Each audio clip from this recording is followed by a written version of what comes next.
നമസ്കാരം. Press live ന്യൂസിലേക്ക് സ്വാഗതം. സംസ്ഥാനത്തെ കുട്ടികളിൽ മുണ്ടിനീര് വ്യാപകമാകുന്നതായി റിപ്പോർട്ട്. 70 ദിവസത്തിനുള്ളിൽ ഏകദേശം 10,000 കുട്ടികളിലാണ് രോഗം സ്ഥിരീകരിച്ചത്. കഴിഞ്ഞ 6 ദിവസത്തിനുള്ളിൽ 1649 കുട്ടികൾക്ക് മുണ്ടുനീര് ബാധിച്ചതായി റിപ്പോർട്ടുകൾ പറയുന്നു.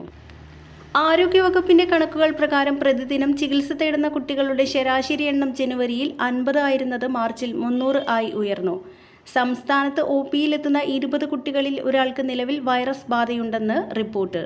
മലപ്പുറത്തും സമീപ പ്രദേശങ്ങളിലുമാണ് ഏറ്റവും കൂടുതൽ കേസുകൾ ഉള്ളത്. പനി, ചുമ, ജലദോഷം, ചെവിവേദന തുടങ്ങിയവയാണ് ആദ്യ ലക്ഷണങ്ങൾ.